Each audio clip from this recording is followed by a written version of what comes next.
Bien, bonsoir à toutes et à tous. Il est 19h01. Je vous propose que nous commencions notre conférence.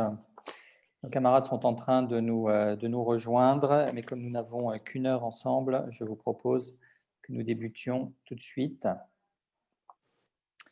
Bien, mesdames, messieurs, chers amis, chers alumni, bonsoir à toutes et à tous. J'espère que vous allez bien. En tant que délégué général de Sciences Po Alumni, je suis évidemment très heureux de vous souhaiter la bienvenue à l'occasion de cette conférence débat exceptionnelle organisée ce soir entre l'ambassadeur du Liban en France, Monsieur Rami Adouane, et l'ambassadeur français chargé de la coordination du soutien international au Liban, Monsieur Pierre Duquesne. Messieurs les ambassadeurs, bonsoir. Bonsoir. Bonsoir et merci d'avoir accepté notre invitation dans un contexte où vos contraintes d'emploi du temps sont évidemment particulièrement fortes. Alors, je précise que vous êtes l'un et l'autre diplômés de Sciences Po, vous êtes des alumni. C'est un plaisir pour nous de vous accueillir ce soir. Alors, nous avons une heure ensemble, c'est très court. Je vous propose donc d'entrer directement dans le vif du sujet, en indiquant qu'avant même les explosions meurtrières et dévastatrices du 4 août dernier, et sur lesquelles nous allons revenir plus tard au cours du débat, le Liban, le pays du Cèdre, était d'ores et déjà dans une situation très compliquée sur le plan économique, pour ne pas dire une situation de quasi-banqueroute, avec entre autres une dette publique particulièrement considérable, 170% du PIB, une dévaluation de la livre libanaise et un quasi-contrôle d'échange. Alors, Monsieur Adouane, Rami Adouane, ambassadeur du Liban en France, comment, selon vous, s'explique cette situation économique à laquelle se trouvait confronté le Liban avant même la catastrophe du 4 août dernier? Bonsoir et merci pour cette réunion aussi agréable qu'exceptionnelle. Comme vous l'avez dit, ce que nous avons vécu, ce que nous vivons depuis quelques mois est totalement nouveau pour le Liban, mais c'est aussi le résultat d'autres difficultés qui précédaient celles que nous connaissons actuellement. La situation économique, le marasme économique dans lequel le Liban se trouve est dû au fait à un cumul de facteurs qui ont compliqué la donne depuis quelques années. D'abord, le système libanais était un système que nous appelions à Sciences Po un système de rentier de rentier. C'est que le Liban avait pris l'habitude de vivre de la rente de pays rentiers, qui en soi faisait que notre système était vicié dès le départ, en quelque sorte. Ensuite, notre système économique bénéficiait des apports de la diaspora, des transferts d'argent de la diaspora, des remittances, comme on dit en anglais. Ces transferts d'argent ont diminué fortement et se sont même arrêtés en provenance de certaines régions du monde, du fait de la crise mondiale. Le Liban vivait aussi en tant que pays devisophage, donc qui avait besoin tout le temps de l'apport de devises, du dépôt de devises dans les comptes de la Banque centrale. Ces dépôts, notamment en provenance des pays du Golfe, se sont asséchés, voire se sont totalement arrêtés pour des raisons politiques, bien entendu. Le Liban aussi bénéficiait de l'apport de sortie syrienne, qui était au fait une porte d'accès à tous les marchés du Golfe, des pays du Golfe et tous les marchés de l'Est du Moyen-Orient. La guerre en Syrie a fermé cette voie commerciale et elle a aussi provoqué, il faut le noter, l'afflux massif de plus de 1,3 million de déplacés syriens sur notre territoire, que nous accueillons généreusement, que nous allons continuer à accueillir, mais dont la présence sur notre territoire représente un coût qui est venu aussi gréver nos finances. Enfin, la place financière libanaise a été largement marginalisée par l'évolution de la finance mondiale en tant que plaque tournante de ce Moyen-Orient qui avait découvert au cours des dernières décennies de nouveaux débouchés. La situation ce cumul-là n'a pas aidé la situation à s'améliorer, étant donné qu'en parallèle, le coût de la main-d'œuvre au Liban, le coût des terrains pour la production, ainsi que le coût de l'énergie au Liban, dépassait largement le coût de pays qui nous sont semblables et qui peuvent éventuellement être nos compétiteurs. Et donc, tous ces éléments-là ont fait que le Liban n'était plus armé pour affronter des secousses, si petites soient-elles, et cela va sans dire que le Liban n'était pas armé pour affronter les grandes secousses qu'il a affrontées depuis bientôt un an, et depuis le début des événements sociaux dus à ces accumulations qui n'ont pas été traitées dans le temps. Merci, Monsieur l'ambassadeur. Alors, Monsieur Duquesne, je vous le rappelle, vous êtes ambassadeur français chargé de la coordination du soutien international au Liban. La communauté internationale, France en tête, exhorte depuis plusieurs mois les autorités libanaises à engager des réformes structurelles pour faire face aux secousses auxquelles l'ambassadeur Adouane faisait référence à l'instant, et à engager des réformes structurelles pour pouvoir notamment bénéficier des financements internationaux indispensables. Monsieur l'ambassadeur Duquesne, quelles sont, selon vous, ces réformes structurelles dont le Liban a besoin? Bonsoir à toutes et tous, et particulièrement à vous, Bernard Elgoul, qui à la fois fait revivre l'Association des anciens élèves, je le sais, et avait su créer le campus de Menton de Sciences Po, tourné vers l'Orient. Mille merci d'avoir organisé cet événement. Réforme structurelle, quand on entend ce mot, et singulièrement ici, en France, on pense tout de suite ajustement structurel et réforme visant à réduire une dépense excessive. Alors, ce n'est pas faux. Si je peux rajouter d'un mot à ce que disait mon excellent ami Rami Adouane, le Liban a vécu au-dessus de ses moyens pendant de nombreuses années, grâce à effectivement un financement venu de l'extérieur, mais à un coût de plus en plus prohibitif, à des taux d'intérêt de plus en plus élevés, et grâce aussi, il faut le rappeler, et c'est souvent un peu négligé, à une surévaluation du taux de change. Surévaluation du taux de change qui a permis de financer et le déficit de l'État structurel et le déficit courant, le déficit extérieur.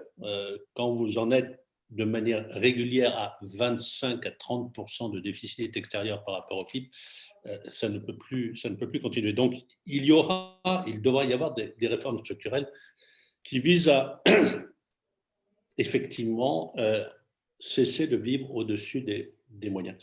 Mais je voulais surtout dire qu'il y a plein de choses qu'on appelle réformes structurelles et qui ne sont pas forcément méchantes en elles-mêmes et qui surtout sont demandées par l'opinion publique libanaise et pas seulement par la communauté internationale. Votre question. Bon, il y a d'abord des réformes de régulation. Le Liban est un pays moderne qui doit avoir une régulation moderne. Et c'est le cas dans les secteurs de réseau, c'est le cas dans l'électricité, c'est le cas dans les télécommunications. Du fait de la crise bancaire et financière, il va falloir revoir, désolé pour la police, il va falloir revoir la régulation bancaire et financière. Il n'y a pas véritablement de loi pour traiter les crises bancaires au Liban. Bon. Ailleurs, on s'en est aperçu en 2008, le Liban s'en aperçoit aujourd'hui. Il faut une loi et pas des mesures ad hoc pour traiter les crises bancaires. Il faut un contrôle des capitaux maintenant, et ça n'a que trop tardé à se mettre en place. Il y a des réformes, je dirais, de bonne gouvernance. Est-ce que c'est une réforme structurelle que d'avoir des marchés publics transparents, d'avoir une justice indépendante, alors là, c'est un peu déplaisant, que d'avoir un système de lutte contre la corruption. Et puis, il y a des choses dont j'ose à peine dire qu'elles sont des réformes, mais des signaux de bonne volonté que demande la communauté internationale. Donner des moyens de fonctionnement à des autorités ou simplement nommer les membres des collèges. La loi sur l'électricité date de 2002. Nous suggérons de ne pas la changer. Elle n'est pas totalement actuelle, mais pas si mauvaise que cela. Encore faudrait-il que les membres de l'autorité de régulation de l'électricité soient nommés de façon à ce que la régulation de l'électricité se fasse de manière moderne et indépendante du ministère de l'Énergie. ce n'est pas le cas. Est-ce une réforme structurelle? Je n'en suis pas sûr. Et dans les signaux de bonne volonté, j'en cite un autre. Nous suggérons, quand je dis nous, c'est la communauté internationale, nous suggérons que le Liban annonce son intention d'adhérer à la Convention anticorruption de l'OCDE de 1997. Est-ce une réforme structurelle? Je n'en sais rien. Il est clair que le processus d'adhésion prendra du temps. Donc voilà, le mot est vaste, qui renvoie tout à la fois à des choses qui peuvent paraître difficiles à faire et que la crise effectivement a rendu nécessaire, et puis d'autre part, des choses assez simples, banales, qui ont été suggérées dès la conférence CEDRE d'avril 2018 et qui n'ont toujours pas été faites. Merci.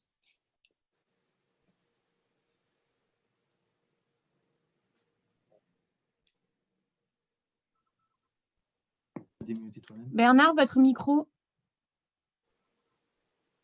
Pardon, c'est reparti. Le conférence CEDRE, dont, je le répète, monsieur l'ambassadeur Duquesne, vous êtes le père de l'acronyme. On en reparlera tout à l'heure peut-être à l'occasion des questions.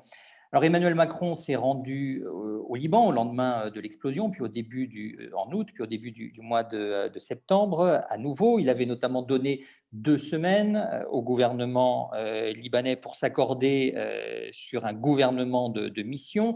Cela n'a pas été le cas et Emmanuel Macron a fustigé le dimanche 27 septembre la trahison de la classe politique libanaise. J'ai honte pour les dirigeants libanais, a-t-il notamment lancé lors d'une conférence de presse organisée pour l'occasion à l'Élysée. Rami Adouane, comment ont été reçus ces mots particulièrement durs et sévères pour la classe dirigeante libanaise? Ce n'est pas pour éviter de répondre à la question, mais c'est pour abonder dans le sens de l'ambassadeur Duquesne sur la question précédente, sur les réformes. L'ambassadeur Duquesne a parlé à juste titre de réformes d'ordre judiciaire et économique pour résumer un tout petit peu l'idée qui a présenté la résolution bancaire, la loi sur la résolution bancaire, sur le contrôle des capitaux, sur les marchés publics, sur l'électricité, cela relève de l'économique. Il y a l'indépendance de la justice, la lutte contre la corruption, la transparence dans la vie publique qui relèvent plus du judiciaire. Il y a eu d'autres réformes d'ordre plus politique qui sont des réformes structurelles à mener. On aura l'occasion d'en reparler plus tard, mais il y a un triptyque de réformes structurelles. Les réformes d'ordre politique seraient plus des réformes au niveau de la représentation et des réformes au niveau du statut civil, au niveau de la représentation pour répondre aux aspirations de la population libanaise, de nouvelles élites qui ne se sentent pas représentées. Depuis la création du Liban, c'est un problème structurel qui dure depuis 1943. Et puis, les réformes du statut civil, c'est pour donner un gage à la population libanaise en disant que les responsables politiques ont entendu ce cri de la population, de la rue, pour qu'il y ait un statut civil unifié sans qu'il n'y ait destruction de l'existant. Voilà pour juste la précision sur les réformes. Quant aux visites du président Macron et aux positions qu'il a prises, le président Macron a tenu et tient toujours un langage de vérité. C'est un style, c'est une façon de faire de la politique, c'est un langage direct, c'est son franc-parler qui, aujourd'hui, le singularise dans la population des leaders mondiaux. Mais en tenant ce langage de vérité, un langage de vérité autour d'une initiative qu'il a lui-même lancée et que tous les partis politiques, sans aucune exception, ont appuyé de bonne foi au Liban. Il se trouve que la trahison, le mot trahison peut sembler un tout petit peu exagéré. Exagéré pourquoi? Parce que d'une part, les responsables politiques, ne se sentant pas travailler chez Emmanuel Macron, ont dû sans doute avoir un petit hoquet quand ils ont entendu ce vocabulaire. Et puis, notre personnel politique n'est pas, pour certains, né de la dernière pluie, mais pour d'autres, n'est que le reflet de cette histoire longue que nous avons. Une histoire avec laquelle nous charrions les alluvions culturelles qui font notre singularité, qui font notre diversité, mais une histoire aussi millénaire, plusieurs fois millénaire, qui porte en elle des différences. La différence, la somme de ces différences fait que notre Orient et notre Liban sont particulièrement compliqués. Ils sont compliqués pourquoi? Parce que tout simplement, nous évoluons au Liban dans une situation qui est particulièrement volatile et que le fait d'être arrivé pour le président Macron avec une feuille de route et des délais a semblé montrer à nous autres Libanais ou à certains responsables libanais que les délais comme la feuille de route étaient inchangeables. Et au fait, les délais étaient tout simplement des délais qu'il nous fallait comprendre comme étant des délais incitatifs, non pas indicatifs, mais incitatifs, pour nous inviter à aller de l'avant, pour inviter les responsables et le pays à aller de l'avant. Et puis la feuille de route, comme son nom l'indique, c'est une feuille qui doit donc s'adapter. Sinon, elle serait inscrite dans le marbre, inscrite dans la roche. Or, cette feuille de route, elle est conçue non pas pour changer au gré des décideurs libanais, mais elle est conçue pour être adaptée à la volatilité de cette situation dans laquelle nous évoluons. Tout simplement, nous sommes dans l'actualité arméno-azérie, au moment où le président Macron est revenu avec une feuille de route, présenter un chemin à suivre au Liban. La situation plus au nord était une situation jusque-là calme. Les nouvelles tensions entre l'Azerbaïdjan et l'Arménie reflètent aussi les tensions régionales. Et c'est de cette volatilité qu'il faudra tenir compte. Et puis, pourquoi le président Macron est-il venu et pourquoi est-ce que les Libanais, mine de rien, acceptent la sévérité de la tonalité employée? Parce que tout simplement, aux yeux du président Macron, le Liban, c'est le Liban et qu'il faut s'en occuper. Et qu'aux yeux des Libanais, la France reste une patrie sœur, une patrie mère qui a l'intérêt du Liban dans le cœur. Elle a sans doute l'intérêt du Liban dans le cœur, mais nous savons aussi que d'autres intérêts d'ordre plus stratégique peuvent motiver l'initiative du président Macron. Et c'est là qu'interviennent non seulement les complications libanaises, mais c'est là qu'interviennent aussi les complications régionales. Et puis peut-être que le président Macron a voulu bousculer les traditions, parce que cette époque que nous vivons est une époque inédite, parce que les défis auxquels nous sommes confrontés sont des défis inédits.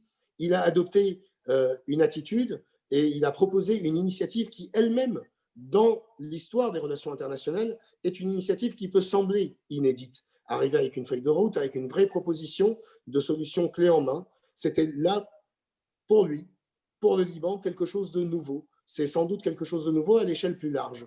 Mais malgré toutes les réticences qu'a pu susciter le ton employé, il n'en reste pas moins que, quelque part, quelque chose s'est passé. La volonté du président Macron de faire bouger les lignes a mené au Liban à ce que des réunions se tiennent, à ce que des conversations s'engagent entre les différentes parties prenantes et à ce qu'un petit chemin, alors que tout était bouché jusque-là, un petit chemin ait commencé par se dessiner. Nous sommes sûrs au Liban que cela va aider. Cette assurance n'est pas une assurance naïve. Il faudra juste tenir compte du fait que cette aide, malgré le fait que nous n'avons pas le luxe d'attendre, cette aide devra prendre un peu plus de temps. L'aide est là, à nous de faire en sorte que la volatilité régionale ne pénalise pas nos choix politiques et à nous de faire en sorte que la tonalité incitative ne devienne pas une tonalité impérative qui à ce moment-là provoquera à nouveau des blocages. Et nous avons besoin de tout en ce moment au Liban, sauf de blocage. Alors justement, en termes de blocage, M. Hadib, qui était chargé de constituer un nouveau gouvernement, a dû y renoncer récemment et constater l'absence de consensus entre les différents partis politiques libanais, et ce, malgré évidemment l'urgence de la situation.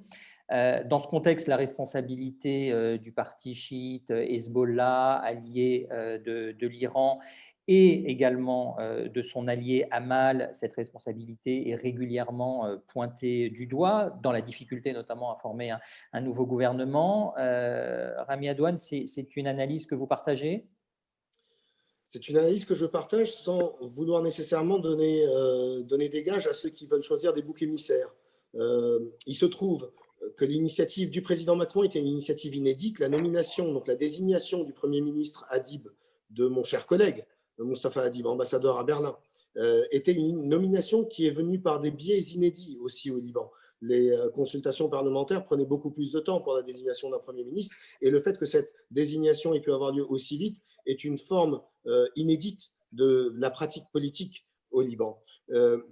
La méthode suivie dans la constitution, dans la composition du gouvernement, a pu susciter quelques réticences, quelques crispations. C'est une méthode qui, elle aussi, est sortie des habitudes. Mais le président Macron pourrait éventuellement se permettre de le faire mais tout le monde n'est pas Emmanuel Macron. Et donc, quand on sort des habitudes, de certaines façons de faire de la politique au Liban, il faut s'attendre à des crispations. Et ces crispations sont venues, effectivement, comme vous l'avez mentionné, de la part du tandem, du binôme Amal-Hezbollah, qui sont essentiellement les partis les plus représentatifs de la rue chiite au Liban, de la communauté chiite. Il faut savoir que le fait de ne pas chercher de bouc émissaire n'est pas pour dédouaner les uns ou les autres, ou les uns et les autres. Le fait de ne pas chercher de bouc émissaire servira pour nous autres au Liban servira à nous permettre de reconstruire ensemble cette solution. La solution libanaise ne pourra venir que de l'unité de l'ensemble des composantes politiques, quitte à ce que de cette unité naisse un choix délibéré, un choix que la France avait appelé de ses voeux, qui est celui du gel du temps politique pendant un certain temps, pour permettre à ce gouvernement de mission, qu'il soit présidé par M. Hadib ou par quelqu'un d'autre, pour permettre à un gouvernement de mission d'accomplir vraiment sa mission. Encore une fois, le Liban n'est pas un îlot dans un océan. Le Liban est au centre d'un échiquier régional et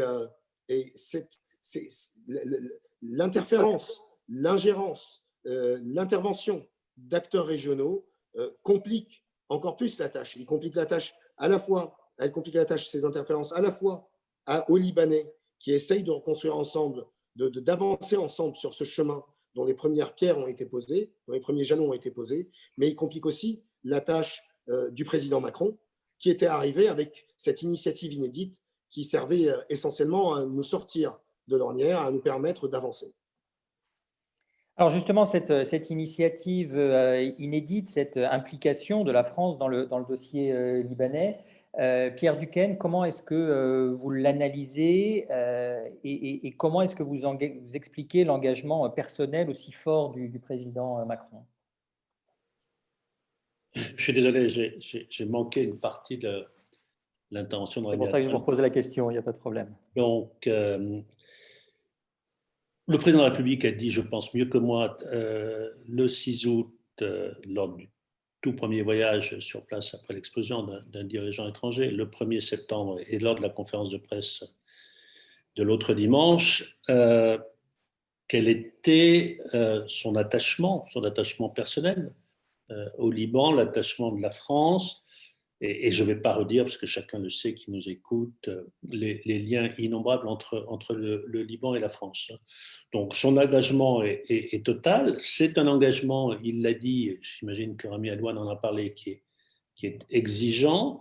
Moi, je ne retiens qu'une phrase qu'il a répétée plusieurs fois et qui a bien sûr un double sens, mais c'est celui de l'amitié exigeante. Je ne vous lâcherai pas. Je ne vous lâcherai pas veut dire que, comme chacun l'entend, tout à la fois la France sera toujours là aux côtés du Liban pour l'aider, avec sa propre aide. Hein. Le ministre Le Drian avait eu l'occasion de le dire il y a quelques semaines, quelques mois. Aidez-nous à vous aider. Nous ne souhaitons que cela. Aidez-nous à vous aider. Et je ne vous lâcherai pas, c'est-à-dire que je continuerai à dire que les exigences que je pose avec la communauté internationale sont les bonnes. Je répète parce que ça me paraît essentiel et un certain nombre de personnes qui nous écoutent, je pense, le pensent. Ce que demande la communauté internationale est exactement ce que demande l'opinion publique libanaise. Alors, ceci n'est parfois pas compris par la classe politique libanaise dans son ensemble, je dis bien dans son ensemble, comme l'a dit le président de la République, mais il y a une coïncidence. Donc, et les responsabilités sont partagées, et je relève qu'encore aujourd'hui, en ce 5 octobre, tout le monde, toute la classe politique soutient l'initiative française. Et dans ce que j'ai entendu de sa réponse, Rami Alouane y faisait allusion. Donc voilà, la solution est à chercher au Liban, par les Libanais eux-mêmes. Mais si la France, par son amicale pression, peut aider à ce que cette solution se trouve, elle ne renoncera pas. Et Emmanuel Macron ne renoncera pas. Alors, l'ambassadeur Adouane faisait référence il y a quelques instants également à la volatilité de l'environnement régional. Est-ce que de votre point de vue, l'influence de puissances régionales, que ce soit la Turquie, l'Arabie saoudite, l'Iran, Israël, est-ce que cette influence des puissances régionales est un frein à la mise en place d'un nouveau gouvernement et d'un nouveau système politique au Liban? Franchement, je ne le crois pas. La difficulté se trouve au Liban. Bon, d'abord, en passant, toutes les puissances que vous citez ont montré de la compassion, et prenons-la pour ce qu'elle est, une sincère compassion après le terrible explosion du 4 août. Elles ne sont en rien responsables, pardonnez-moi de le dire ainsi, du fait que le déficit cumulé d'électricité du Liban représente 60% de la dette libanaise. Donc ce ne sont pas les puissances régionales, quelles qu'elles soient, qui font que la fourniture des services publics de base, que ce soit l'électricité, le traitement des déchets, l'eau potable 24 heures sur 24, etc., n'est pas assurée. Je pense qu'aucun de ces pays ne souhaite que le Liban ait des infrastructures anciennes, une régulation de son économie ancienne. Donc je pense qu'il ne faut pas rechercher de responsabilité à l'extérieur, pas plus qu'il ne faut espérer de solutions miracles de l'extérieur. Et là, j'entends dire ici ou là, espérer que les élections, vous n'avez pas cité les États-Unis d'Amérique, qui n'est certes pas régional, mais une puissance qui compte. J'entends beaucoup de Libanais penser que tout va changer après les élections américaines, dans un sens ou dans l'autre, et peu importe le résultat de celle-ci. Oublions cela. Oublions cela. Je crois que véritablement, tous les Libanais, toutes les Libanaises doivent se mettre ensemble, classe politique, opinion publique, élites économiques, que sais-je, penseurs, pour trouver une solution à leurs problèmes au Liban.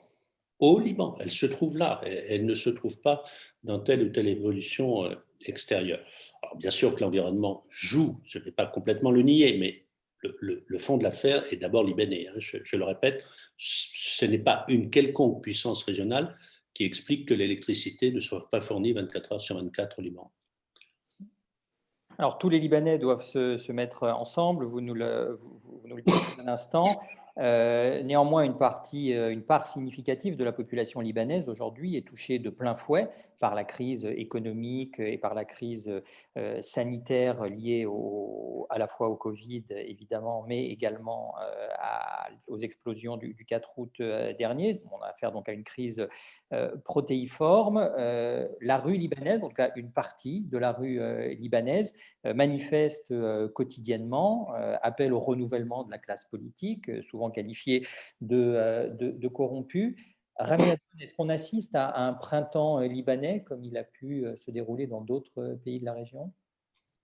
Si vous faites référence au printemps arabe, je n'utilise même pas de joker, je pourrais vous dire tout simplement que les printemps arabes n'ont pas vu les fleurs fleurir. Et donc le printemps libanais aurait tout intérêt à s'éloigner de ces clichés qui, perçus en Occident, peuvent ressembler à des vraies révolutions. Ceci, encore une fois, n'est pas pour minimiser l'action de la rue libanaise, mais tout simplement pour recontextualiser ce qui s'est passé et les aspirations de la rue. Les printemps arabes n'ont pas abouti à de vrais changements, et au Liban, ce n'est pas un printemps que nous attendons, c'est un véritable été.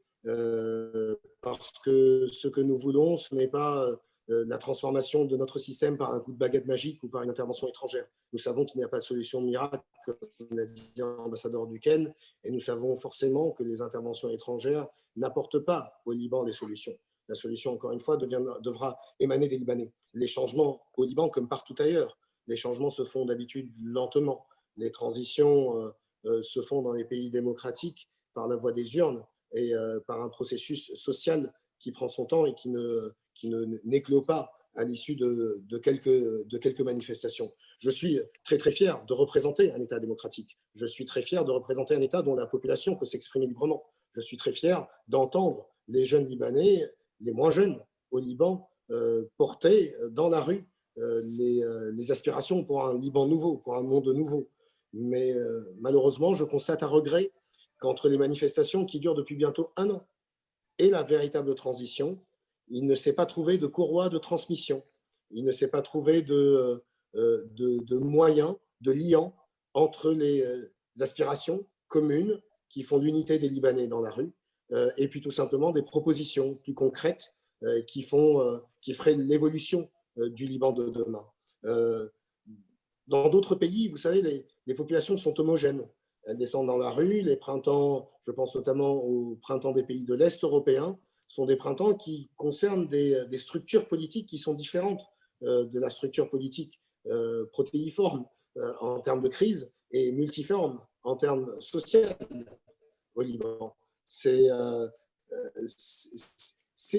genre de pays doivent avancer uniquement quand le mien, en l'occurrence, devront avancer vers le chemin du changement uniquement quand les diagnostics ont été bien compris, quand les symptômes ont été bien observés et que les remèdes ont été bien définis. Et si jamais ce printemps-là, que vous décrivez comme un printemps, n'allait pas aboutir à un vrai changement de fond en comble, il ne faut pas nier non plus que les manifestants ont déjà obtenu gain de cause en termes de changement et qu'ils ont réussi à changer, au moins je vous donnerai 2 exemples, 2 éléments qui étaient des éléments fondamentaux de ce conservatisme libanais.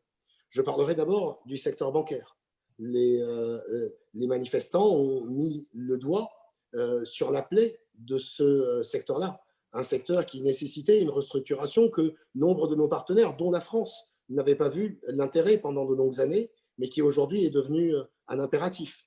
Donc la réforme du secteur bancaire est aujourd'hui une demande portée par la population et nous nous orientons tranquillement et rapidement vers une évolution, voire une révolution de notre système bancaire. Et puis il y a aussi la demande de changement du système politique. Je vous ai dit que le Liban a failli, durant de nombreuses décennies, à intégrer ces nouvelles élites. Eh bien, aujourd'hui, avec les manifestations dans la rue, avec cette révolution populaire, le système politique a compris qu'il ne pourrait pas continuer comme il a fonctionné jusque-là et qu'il lui fallait coopter les nouvelles élites, qu'il lui fallait laisser la place aux nouvelles élites, qui, elles aussi, comme le président Macron, ne vont pas lâcher prise. C'est un engagement qu'elles veulent pour plus d'équité sociale et pour plus de justice dans la représentation politique. Et là-dessus, sur ces 2 thématiques, la thématique bancaire et la thématique politique, le mouvement populaire commence à porter ses fruits. Il manque néanmoins ce liant encore auquel vous faisiez allusion il y a quelques instants. Pierre Duquesne, vous qui connaissez bien le Liban, qui est un fin observateur du pays du Cèdre, extérieur et néanmoins au pays, quels seraient, quels pourraient être selon vous ceux ou ces liants qui manquent aujourd'hui au pays? Le vouloir vivre ensemble est central. J'ai la faiblesse de penser, nous avons la faiblesse de penser en France, collectivement, je crois que le Liban est, en dépit des difficultés, un exemple de cette volonté qui va au-delà des étiquettes religieuses, confessionnelles, etc., de vivre ensemble. Et ce qui s'est passé à partir du 17 octobre et pendant les semaines qui ont suivi, l'a montré. C'est-à-dire quand vous avez un quart de la population qui est dans la rue, c'est par hypothèse quelque chose qui va au-delà de quelques groupes. Donc je ne sais pas si ça relève du liant, de la catégorie liant que vous avez en tête.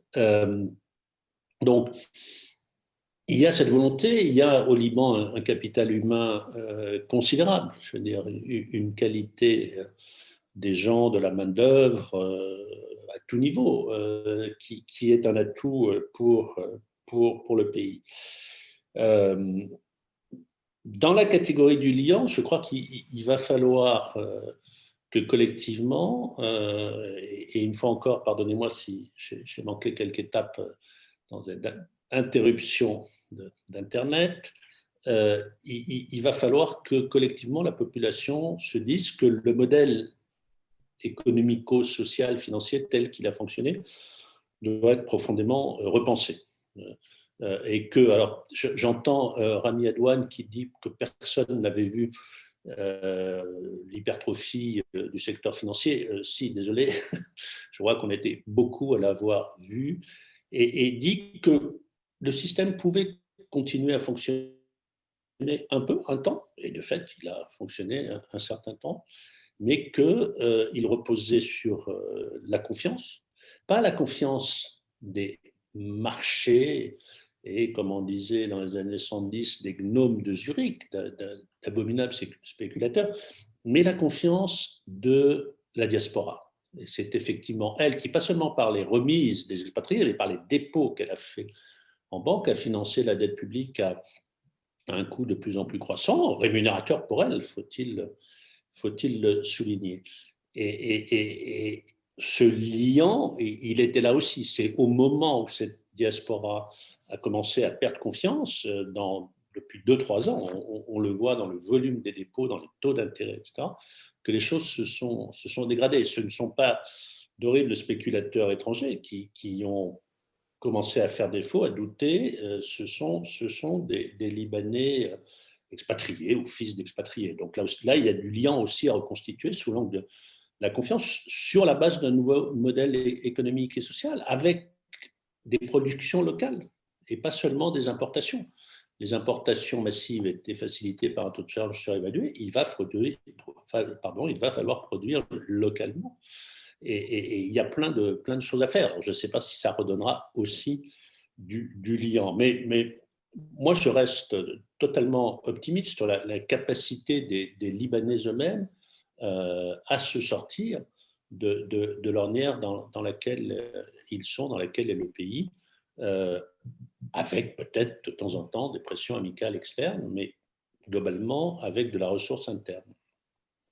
Alors avant de prendre les questions de nos participants, et chers alumni, je vous invite d'ores et déjà à utiliser le système de conversation, le chat, pour poser vos questions. Deux dernières questions à l'ambassadeur Duquesne et à l'ambassadeur Adouane. Pierre Duquesne, l'aide internationale au Liban, qu'en est-il? A-t-elle débuté? D'ores et déjà, s'agit-il d'une aide financière? Si oui, a-t-elle débuté? Ou dépend-elle aujourd'hui intégralement de la formation d'un nouveau gouvernement? Pour ce qui concerne l'aide humanitaire et l'aide d'urgence consécutive à l'explosion, elle a débuté. On n'a pas de chiffres exacts, mais c'est complètement un ordre de grandeur. Mais on imagine assez volontiers que sur les 250 millions d'euros qui ont été promis lors de la conférence qu'a organisée la France le dimanche 9 août, autour de la moitié, et tout ça est à prendre avec beaucoup de pincettes, aurait été effectivement transféré. Tout ça ne tient pas compte de toutes les aides du secteur privé, de toutes les aides en nature, etc. Parce qu'il y a eu des dizaines et des dizaines d'opérations. Après quoi, vous avez trois formes d'aide supplémentaires, si je puis dire. Bon, insensiblement, on passe de l'aide humanitaire d'urgence à celle dite de relèvement précoce. Bon, vous avez entendu le président de la République dire que nous étions prêts quelque part, je dirais, d'ici 4 semaines, 5 semaines, je ne sais pas, à travailler sur cela. Ce n'est pas une aide qui sera conditionnée absolument à la formation d'un nouveau gouvernement, mais enfin, je pense que ça ne nuirait pas si effectivement il y avait à ce moment-là un gouvernement libanais, mais il y a un gouvernement qui expédie les affaires courantes. Derrière quoi viendront 2 autres types d'aides beaucoup plus massifs, l'aide aux projets, l'aide aux infrastructures. Le pays, je le disais, manque cruellement d'infrastructures. C'était le concept de la conférence CEDRE, d'aider à financer ces infrastructures. La communauté internationale a promis à l'époque 11 milliards de dollars. Aucun aucun dollar n'a été déboursé parce qu'aucune réforme n'a été faite. Bon, si ces réformes s'engagent, je vois assez bien la communauté internationale aider à financer les infrastructures. Néanmoins, certains pays, il ne faut pas se le cacher, vont dire nous ne le ferons que s'il y a un programme du Fonds monétaire international. Je ne sais pas si, j'en ai pas parlé, je ne sais pas si Rami Edouane en a parlé. Pour un certain nombre de pays, cette aide aux infrastructures qu'ils promettaient en avril 2018 sans programme FMI ne pourra se faire qu'avec un programme FMI. Et on peut le comprendre, on peut les comprendre. Le pays a fait défaut, le pays n'a pas respecté les engagements qu'il avait pris collectivement dès avril 2018. On peut les comprendre. Troisième et dernière, ou quatrième, suivant les décomptes que vous faites, forme d'aide, le pays aura besoin d'aide budgétaire pour faire un certain nombre de choses, notamment mettre en place un véritable système de protection sociale, et il ne pourra le faire qu'avec l'aide étrangère au départ, pour financer l'État dans son fonctionnement, pour aider, pour une part, à la recapitalisation du système bancaire, sachant que les actionnaires et les gros déposants devront contribuer pour leur part également. Cette aide budgétaire, ça c'est absolument certain, ne viendra que dans le cadre d'un programme du Fonds monétaire international. Merci, monsieur l'ambassadeur. Rami Edouane, vous souhaitez réagir à cette analyse et ces trois formes d'aide notées par l'ambassadeur Duquesne? Rapidement, réagir pour dire que je suis totalement d'accord avec ce qui a été dit. En résumé, il y a l'aide humanitaire qui, elle, est inconditionnelle et inconditionnée.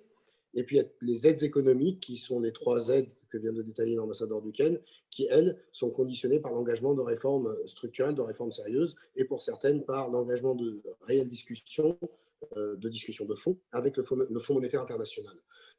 Cependant, pour la gestion de l'aide, c'est juste l'aide humanitaire qui arrive, et on l'a senti dans les propos de l'ambassadeur Duquesne, le manque de traçabilité de cette aide est le reflet au fait des processus de transfert de l'aide. Il nous faut aujourd'hui au Liban, maintenant que nous avons passé la crise post-explosion du 4 août, et maintenant qu'on a fait le diagnostic d'un État qui a failli, qui a fait défaut sur le remboursement de sa dette externe, mais qui a aussi failli politiquement à l'égard de sa propre population. Il faut cependant sortir du raisonnement binaire, les ONG sont gentils et l'État est vilain. Certes, l'État a fait de vilaines choses, il faut bien l'avouer, sinon on ne pourra pas reconstituer la forme politique de l'État libanais, mais il faudra tout le temps distinguer au sein de l'État des fonctionnaires avec lesquels M. Duquesne lui-même, l'ambassadeur Duquesne lui-même, a travaillé et continue de travailler, qui, eux, peuvent représenter le partenaire pour cette période qui va s'ouvrir à nous, qui est la période des trois aides, l'aide budgétaire, l'aide de projet et l'aide économique, qui est l'aide au relèvement précoce. Et puis, aujourd'hui, traiter avec les ONG représente un autre défi pour l'acheminement de cette aide. D'abord, un défi en termes de transfert d'argent. Si aujourd'hui, vous transférez de l'argent à une ONG installée au Liban, l'ONG ne pourra pas accéder au cash que vous lui transférez, tout simplement parce que le secteur bancaire manque de cet argent-là. Donc, les meilleures volontés, quand elles vont passer par ce biais-là bancaire, vont retrouver leur projet bloqué du fait de la non-accessibilité aux fonds qui sont envoyés. En plus, les ONG ne possèdent pas la même base de données. Elles ont beau être très structurées, très indépendantes, représentatives de la société aux yeux de certains de leurs partenaires. Il n'en reste pas moins que ce sont des organisations non gouvernementales dont l'impact au niveau libanais est un impact plus réduit, plus restreint que celui de l'État. Et enfin, il y a une question de taille. Les ONG aujourd'hui seraient dans l'incapacité d'absorber la quantité d'aide, le volume d'aide qui leur est adressé. Et donc, encore une fois, sur l'aide, il faudra sortir de ce raisonnement binaire. Et je sais que l'ambassadeur Duquesne n'est pas du tout dans cette logique, mais je parle à l'égard d'autres partenaires institutionnels français ou internationaux. Et puis, il faut surtout penser à de nouvelles solutions, de nouvelles structures.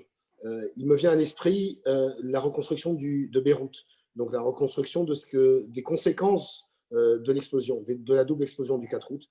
Par exemple, il serait de bon ton aujourd'hui de réfléchir à la création d'un haut commissariat à la reconstruction, un haut commissariat qui regroupera l'ensemble des parties prenantes, les ONG certes qui interviennent, mais aussi les représentants de l'État, les représentants des ordres, l'ordre des ingénieurs, l'ordre des avocats, qui permettraient de mettre en place une équipe polyvalente et qui assurerait, garantirait la transparence de l'aide fournie et puis surtout la transparence de l'aide transmise. C'est là deux écueils qu'il nous faut absolument éviter. Il faut éviter surtout que le problème de la traçabilité aujourd'hui ne s'amplifie avec le temps. J'espère que le manque de traçabilité aujourd'hui sera corrigé dans les semaines qui viennent, mais je crains tout simplement qu'avec la gestion chaotique, parce qu'il est question de gestion chaotique de certaines aides transférées au Liban aujourd'hui, n'entraîne un flou total sur la question de la traçabilité dans un avenir plus proche et donc plus incertain. Alors, on a une question qui s'adresse à vous, monsieur l'ambassadeur du Liban en France, d'une de nos participantes et liée à la traçabilité à laquelle vous faisiez référence il y a un instant, qui est celle de la responsabilité et de la responsabilité politique au Liban.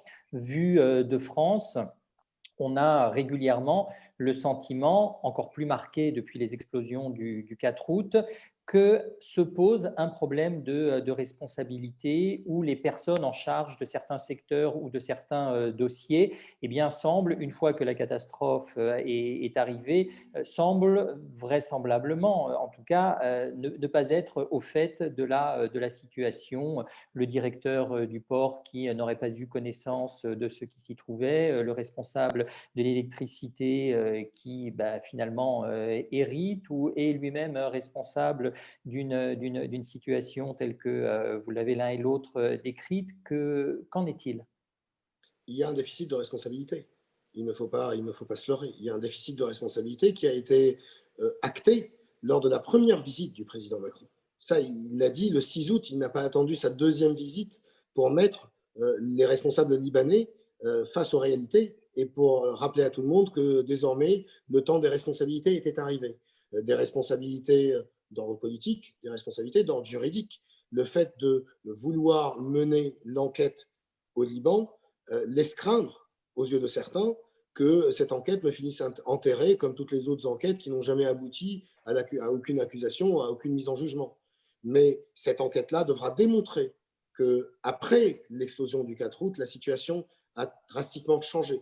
La situation n'est plus semblable à ce qui se passait jusqu'au 4 août. Il faudra que l'enquête qui est aujourd'hui menée avec l'aide internationale, avec la participation d'enquêteurs français, américains, canadiens, allemands, néerlandais et autres, il faudrait que cette enquête aboutisse à la mise en cause de vrais responsables.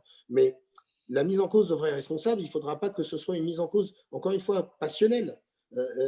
Je prends uniquement l'exemple d'AZF en France. Il a fallu 17 ans de procédure judiciaire pour accuser, ensuite dédouaner les personnes que l'on pensait responsables de l'accident à AZF. Je ne veux pas dire qu'il nous faudra attendre 17 ans. Le Liban n'a pas le luxe d'attendre 17 ans, même pas 17 mois. Mais il faudra tout simplement laisser le temps à l'enquête de définir les vraies responsabilités. Là, je parle de l'explosion. Mais il y a une responsabilité beaucoup plus large que le président Macron, un manque de responsabilité beaucoup plus large que le président Macron a pointé du doigt au lendemain de l'explosion, et à juste titre. C'est une responsabilité d'ordre politique. C'est la négligence, la nonchalance qui a permis, pendant de si longues années, de stocker dans un hangar banal du port de Beyrouth un stock d'ammonium de 2750 tonnes avec les risques qu'il portait en lui et les risques que nous avons malheureusement vécus qui nous ont blessés dans notre propre chair. C'est ce genre de responsabilité qui doit être aujourd'hui réactivé. Et sans ce sens de responsabilité que l'on retrouvera au Liban, on a beau avoir toutes les révolutions du monde, on a beau avoir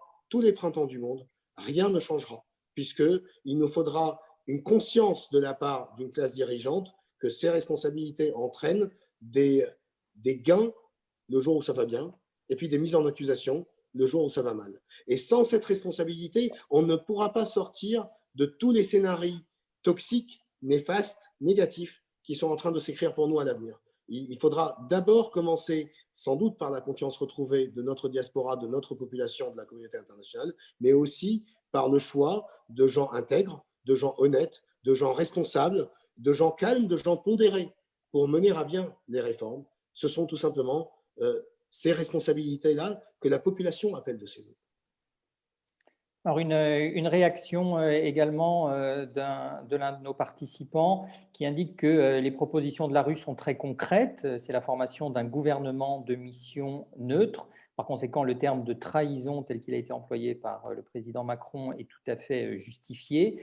Et notre participant ajoute que, en écho à ce que vous disiez tout à l'heure, monsieur l'ambassadeur Adouane, les ONG sont en parfaite capacité d'acheminer les aides. C'est une promesse du président Macron au peuple libanais pour lutter contre la corruption. Est-ce que vous souhaitez réagir à ce commentaire ?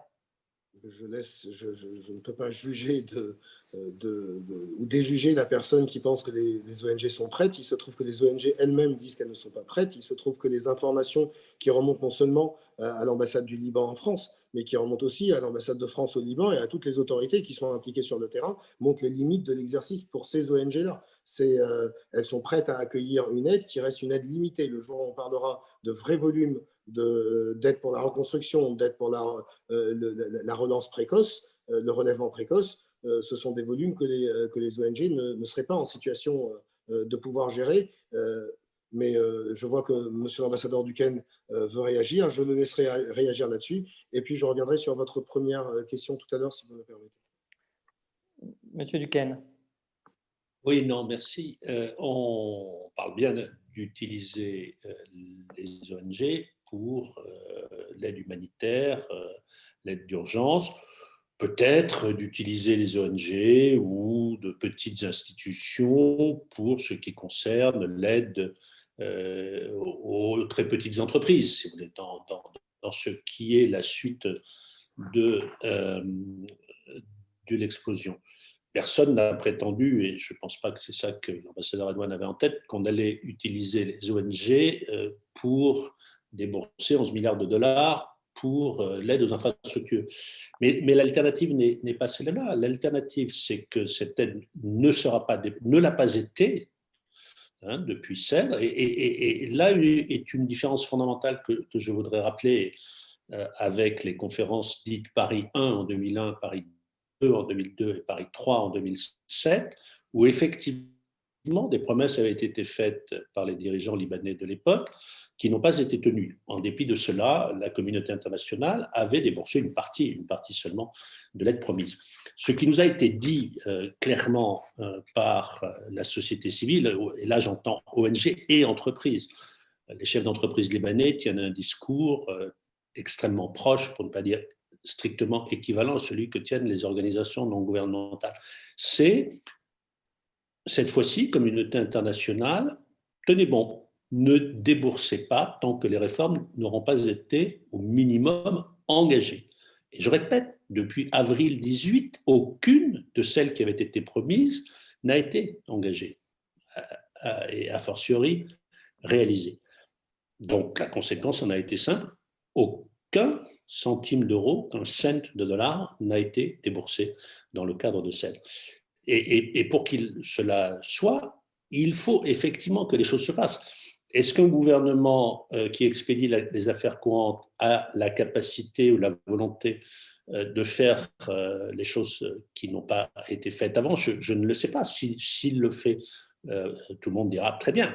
S'il considère que c'est difficile, on va arriver à la conditionnalité que vous disiez, Bernard Algoul, c'est-à-dire qu'effectivement, il ne se passera rien tant qu'il n'y aura pas effectivement un gouvernement compétent et aux commandes, qui a la capacité de faire. Je ne pense pas que le Liban soit un État failli au sens où on le dit dans le monde du développement, c'est-à-dire un État qui n'a absolument aucune structure étatique digne de ce nom et où il faut que les choses se fassent de l'extérieur, si je puis dire, avec un contournement systématique des institutions, du peu d'institutions du pays récipiendaire d'aide par la communauté internationale. Donc je ne le pense pas, je pense qu'effectivement il arrive un moment où les choses doivent se faire par les mécanismes institutionnels étatiques normaux, mais encore faudrait-il qu'il fonctionne. Encore faudrait-il qu'il fonctionne. Ou pour attirer de l'investissement étranger, encore faudrait-il qu'il y ait de l'électricité 24 heures sur 24, 7 jours sur 7, sans la payer à un prix exorbitant par des générateurs. Comment voulez-vous attirer même pas de l'aide internationale sans électricité? Je vais citer un autre exemple qui peut paraître un peu technique. Il y a une loi sur les partenariats publics-privés qui date de l'automne 2017, dont les spécialistes disent qu'elle est bonne, globalement, et qu'elle peut fonctionner. Il y a une institution en charge de gérer les partenariats publics-privés qui n'a ni les moyens humains ni les moyens financiers de le faire. Donc, la communauté, et ceci relève du pouvoir réglementaire, donc de l'exécutif, même pas du Parlement. La communauté internationale dit, écoutez, si vous voulez attirer des investissements en PPP, donnez des moyens humains et financiers à cette institution. Ce n'est pas fait. Son secrétaire général précédent a démissionné, l'actuel qui n'a jamais été nommé s'apprête à faire la même chose. Donc, est-ce qu'on est dans les réformes structurelles? Pour revenir sur votre question initiale, je n'ose pas appeler ça une réforme structurelle. J'appelle ça du simple bon sens et la capacité à décider pour que le système fonctionne. Donc, moi, je reste d'avis que ça peut fonctionner à condition qu'effectivement, la classe politique, la classe dirigeante le veuille bien. Sinon, on en viendra à ce que craint mon cher collègue Adouane, c'est-à-dire un État failli. On n'y est pas, on n'a pas la démonstration qu'on n'y arrivera jamais. Et c'est ça le problème. Et il faut. Donc, j'ai entendu tout ce qui a été dit contre le transfert d'aide par les ONG. Pour le moment, c'est la seule solution. Alors peut-être pour terminer, parce qu'il nous reste officiellement deux minutes, alors peut-être une triple question adressée à l'ambassadeur Adouane et puis une autre que j'adresserai peut-être prioritairement à l'ambassadeur Duquesne.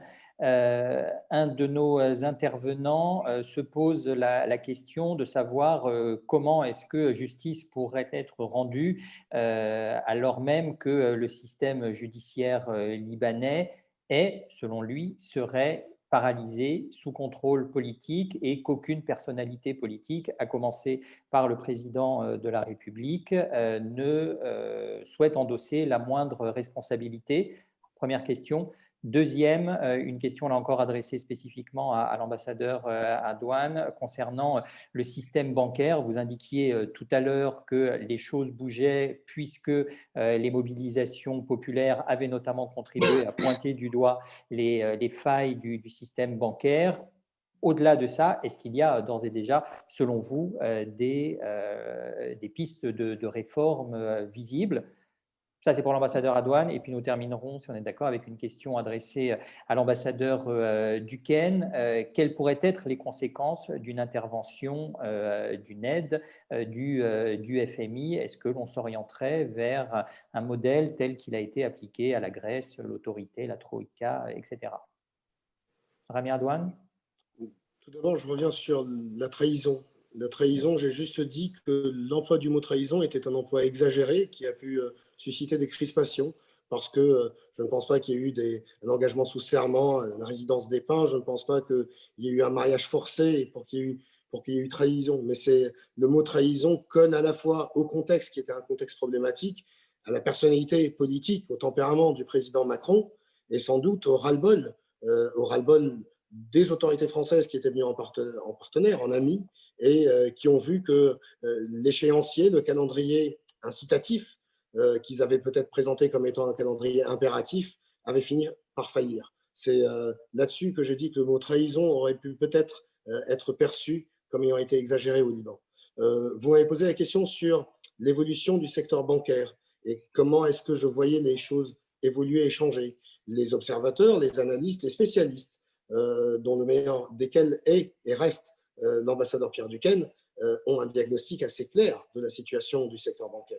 Et si aujourd'hui, nous travaillons ensemble, lui en sa capacité, moi-même en ma capacité, et les spécialistes en leur capacité, à développer une loi sur la résolution bancaire, donc sur les restructurations bancaires, c'est que la conscience a été prise au sein des personnes qui s'intéresse au Liban, qui s'intéresse de façon responsable au Liban, la conscience a été prise qu'il nous fallait sans doute changer de système, que le système actuel, qui a été renfloué, comme l'a précisé M. l'ambassadeur Duquesne, avec les mêmes personnes en 2001, en 2002 et en 2007, ce système-là est arrivé à bout de souffle.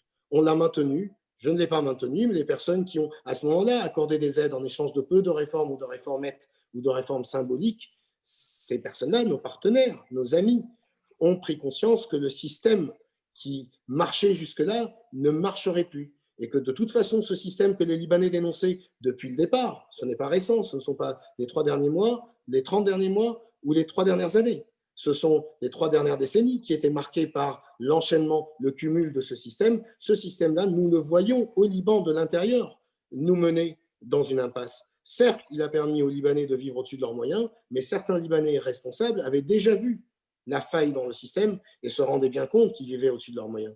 Beaucoup en ont profité.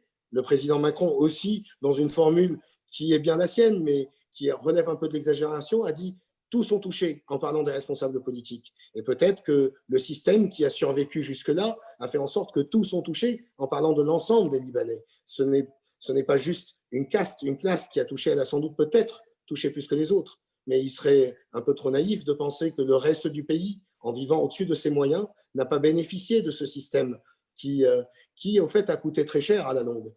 Et c'est de cette conscience-là, de cette prise de conscience-là, qu'il s'agit de partir pour éviter éventuellement des écueils en reconstruisant un système bancaire semblable au système bancaire aujourd'hui, que nous connaissons aujourd'hui, et qui, lui, n'est pas loin de faillir, qui, lui, aujourd'hui, il faut bien l'avouer, je sais que un rapport sera issu après cette conférence exceptionnelle, mais le système bancaire aujourd'hui est en train de faillir. Il sera bientôt failli, mais le risque qu'il soit dans cette situation-là est beaucoup plus important que le risque que le Liban en entier ne finisse en faillite ou ne devienne un État failli, parce qu'effectivement, le Liban a quant à lui encore des réserves, il a encore des actifs. Ces actifs, ce sont les talents, c'est sa position géographique, c'est le fait qu'il soit au croisement de tous les pipelines gaziers qui aujourd'hui motivent tous les intérêts régionaux, et c'est aussi surtout une diaspora extrêmement active qui, elle, a perdu confiance dans le pays, mais qui, elle, retrouvera très vite la confiance dans le pays parce qu'elle suivra d'une part son intuition, celle de la passion, celle exprimée par la rue au Liban, et d'autre part la raison, celle exprimée par les conseils amicaux de nos partenaires à l'étranger. La diaspora sera un acteur de ce relèvement très précoce que nous espérons pour le Liban. Il faudra aussi penser à un renouvelé pour les femmes au Liban. La parité est un sujet qui me tient particulièrement à cœur, et c'est sans doute à travers aussi cette avancée sociale que le Liban de demain pourra se dessiner. Merci pour ce message d'espoir, Monsieur l'ambassadeur, et que vos interlocuteurs au plus haut niveau de l'État l'entendent. On termine par vous, Monsieur Duquesne. Les conséquences d'une intervention du FMI au Liban, quelle forme cela pourrait-il prendre? Quelles conséquences? Alors, ça va être difficile forcément de faire dans le lyrisme avec le Fonds monétaire international. Je dis d'abord que j'ai cru sincèrement, après la conférence SAID, juste après celle-ci, que la mise en œuvre des réformes qui avaient été promises par l'ensemble de la classe politique permettrait d'éviter de recourir au Fonds monétaire international. Ça n'a pas été le cas. Le pays est en défaut souverain, donc par rapport à ses créanciers internationaux, il ne regagnera la confiance que s'il y a un programme du FMI. Qui dit programme du FMI ne dit pas forcément ajustement structurel lourd, comme cela a pu être le cas et mise en œuvre de ce qu'on appelle le consensus de Washington, comme cela a pu être le cas, disons, des années 70 aux années 90, depuis la crise asiatique et plus encore depuis la 97 et depuis la crise financière de 2008. Le contenu des programmes du Fonds monétaire a beaucoup bougé. Et vous seriez surpris d'apprendre que lors de ses toutes premières discussions avec le Liban, le FMI a fait la remarque que le Liban n'avait pas assez de dépenses sociales. Vous m'avez bien entendu, n'avait pas assez de dépenses sociales. Bon, il n'empêche que les discussions doivent s'engager. Elles ne se sont pas engagées aujourd'hui, puisqu'il y a eu débat dont l'intérêt était assez limité devant le FMI entre le ministère des Finances libanais et la Banque centrale du Liban sur les montants des pertes du système bancaire et financier, avec même au départ l'idée qu'il n'y en avait pas pour certains Libanais. Il faut engager de vraies négociations. La feuille de route qui a été adoptée par tous les partis dit simplement lancer un calendrier de vraies négociations avec le FMI sur les sujets lourds que sont quels sont les objectifs de déficit public, quelle dette publique vise-t-on, quel régime de change, c'est un peu technique, mais il faut discuter du régime de change, il faut discuter de la fonction publique, etc. etc. Tout sujet classique qui n'ont pas été abordés. Donc, jusqu'à présent, il n'y a pas eu de négociation avec le FMI, il y a eu une exposition de positions de principe sur les pertes du système financier.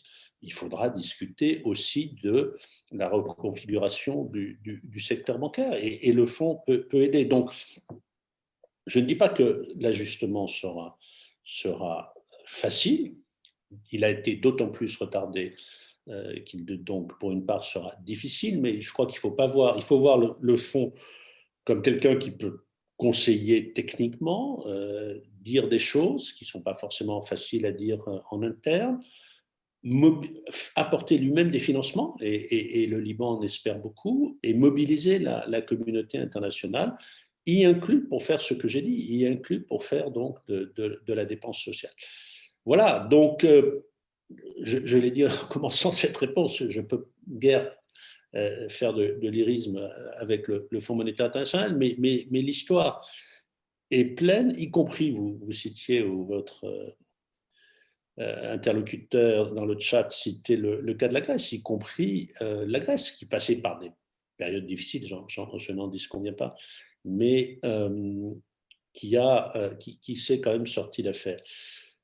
Moi, je peux juste rajouter que la France, prête à aider sur l'ensemble des dossiers, peut, avec son expertise, avec ses moyens, avec sa volonté, telle qu'incarnée, on l'aura remarqué par le président de la République française, peut aussi aider dans cette négociation avec le Fonds monétaire international de façon à ce que les parties se rapprochent.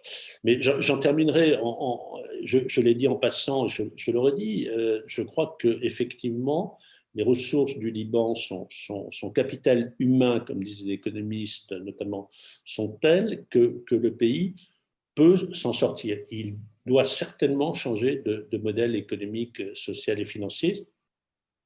Il le faut maintenant et il faut que dans le débat public, ceci soit dit et répété. Le sujet n'est pas seulement le fonctionnement du modèle politique, c'est aussi celui du modèle économique, social et financier qui est sur table, qui n'est pas intimement lié au fonctionnement du modèle politique, mais qui l'est pour une part. Dans ce chemin qui est long, mais qui commence maintenant, et le gouvernement de mission, c'est vraiment une feuille de route pour 3 mois. Donc, il ne s'agit pas de dire que tout doit être fait et réglé dans les 3 mois qui viennent, mais tout doit être commencé dans les 3 mois qui viennent. Et nous souhaitons que cela se fasse vite avec les acteurs honnêtes, compétents, intègres que le Liban mérite et qu'il a. Merci. Merci beaucoup pour ce message d'espoir également qui rejoint celui de Rami Radouane. Un dernier mot, Monsieur l'ambassadeur.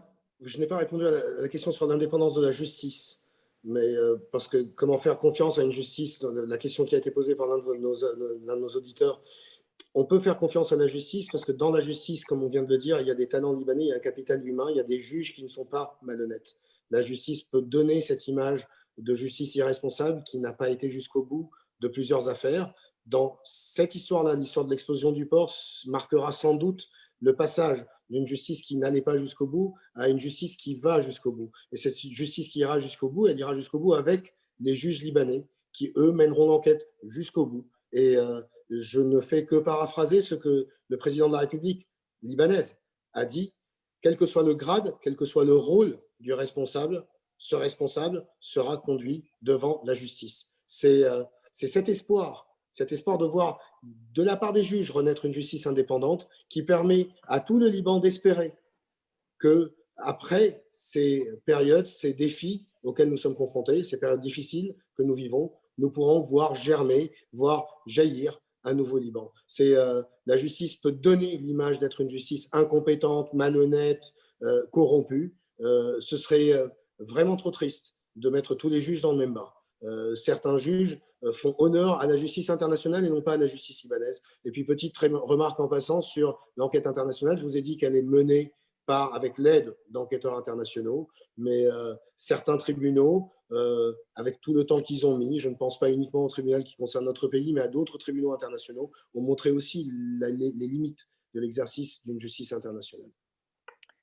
Messieurs les ambassadeurs, merci beaucoup à tous les deux, très sincèrement, très chaleureusement pour votre disponibilité. Merci d'avoir accepté notre invitation, que nos meilleurs vœux de bonne santé et de succès vous accompagnent l'un et l'autre dans vos missions respectives en France et au Liban.